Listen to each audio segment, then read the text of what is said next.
Simon and Garfunkel grew up in Queens, New York. Their friendship started in 1953 when they were both in the 6th grade. They appeared in a production of Alice in Wonderland. Paul Simon was the White Rabbit, and Art Garfunkel was the Cheshire Cat. Garfunkel recalled, "As I entered Parsons Junior High, where the tough kids were, Paul Simon became my one and only friend. We saw each other's uniqueness. We smoked our first cigarettes. We'd retreated from all other kids, and we laughed."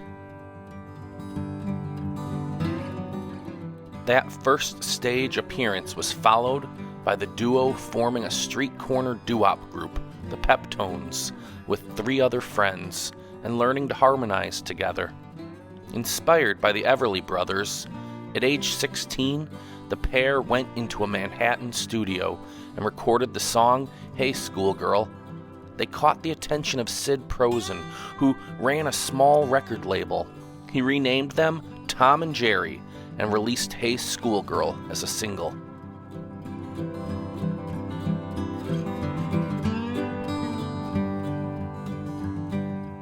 An appearance on American Bandstand helped promote the record, and the 2 teenagers were suddenly living the dream, performing on national television alongside Jerry Lee Lewis.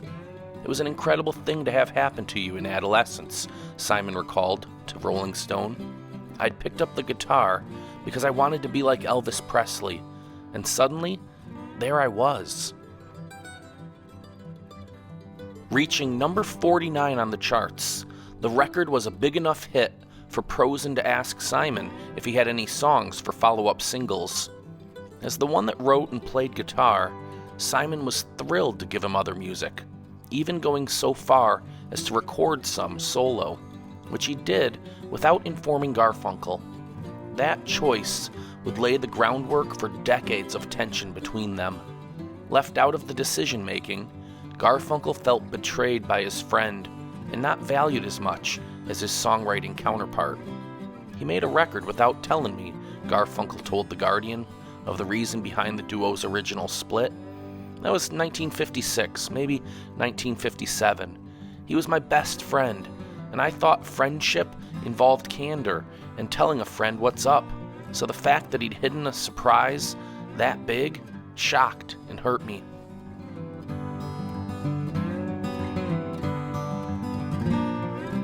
After the Tom and Jerry follow-up singles weren't that successful, the pair called it quits, headed in separate directions, and wouldn't fully reconnect until the early 1960s. By then, Garfunkel was still enrolled at Columbia, earning degrees in art history and mathematics education. Simon had graduated from Queens College and was working for a music publishing company while writing and releasing his own music whenever possible. Reunited as friends, they explored the burgeoning folk rock scene, soon began singing together again, and through Simon's connections, landed an audition at Columbia Records, where they were signed and renamed Simon and Garfunkel.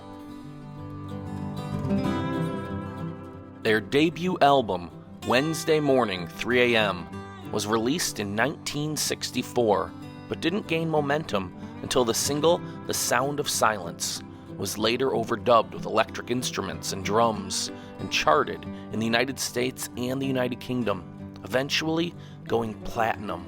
4 more studio albums would follow: Sounds of Silence, Parsley, Sage, Rosemary and Thyme, Bookends, and Bridge Over Troubled Water, delivering hits including "I'm a Rock," "The Only Living Boy in New York," "Mrs. Robinson," "Homeward Bound," "Cecilia," "America," and the classic "Bridge Over Troubled Waters."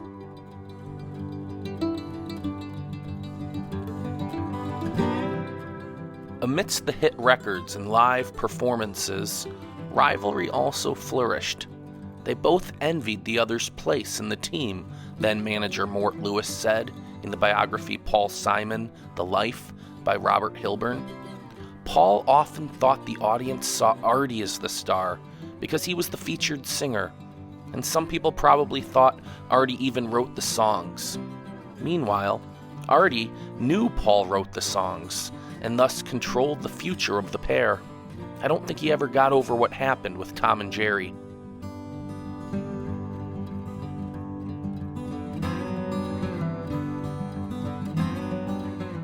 One of their most well-known songs, Mrs. Robinson, started out as Mrs. Roosevelt, with the lyrics suggesting that the song was written about Eleanor Roosevelt. Once the song was included in the Graduate movie soundtrack, they changed the name to Mrs. Robinson to fit the main female character of the same name. They got a big boost when their songs appeared in the 1967 movie The Graduate. The film was directed by Mike Nichols, who cast the duo in his 1970 movie Catch-22, but wrote out Simon's part, which separated the duo and led to their breakup. Nichols is often blamed for their demise, but according to Simon's biographer Peter Carlin, the split was inevitable. They would have found other reasons to break up without Nichols, and they have, repeatedly, again and again ever since. Publicly, they appeared amicable, leading up to what would be their final performances as a dedicated duo, 2 hometown concerts at Forest Hills Stadium in 1970. After the second show, they bid farewell to each other, professionally and personally.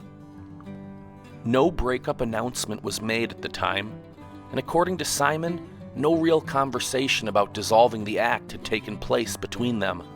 With Artie, there was no reason to talk about it, Simon said. When he agreed to make Carnal Knowledge, something was broken between us. There was no way I was going to change my mind, and I certainly didn't want to get into a fight about it. I just wanted to move on. We were finished. Art Garfunkel worked as a math teacher in a private school in Connecticut in the early 70s after splitting from Paul Simon. Politics, of all things, brought them together again in 1972 when they performed in support of Democrat George McGovern's presidential bid. Garfunkel would later describe the reunion as a strange, non-experience to be back performing alongside Simon. I did think beforehand it'd be some kick, a kind of novel experience, and yet after about 3 bars into the first song, I had a very strong feeling. Well, here we are again. This is where I left off, he told Rolling Stone. Their estrangement continued throughout the 1970s as both explored other musical styles and interests. By the time Simon asked his old partner to join him for a free concert in Central Park in 1981, tensions appeared to have eased. More than 500,000 people showed up, and the live recording of the event would go on to reach number 6 on the Billboard 200 album charts. After reuniting in 1993 for a series of shows, it would be another decade before they'd find common ground again, this time after receiving the Lifetime Achievement Award at the 2003 Grammys where they performed. The resulting Old Friends concert tour spanned 2003 and 2004 as it traveled around the United States and Europe, drawing hundreds of thousands of fans. Simon and Garfunkel would make occasional appearances in the years that followed, but the iciness between the performers appeared only to harden. While promoting his memoir in 2017, Garfunkel spoke kindly of Simon, describing their relationship as like a marriage. You know how these things work. It waxes and wanes, and every spring is followed by summer, which is followed by cooler weather. But added he and Simon were currently in one of the coolest, no, I would say coldest, periods in this long friendship. There's a real sense of, I may not hear from him again, and I don't know if I care.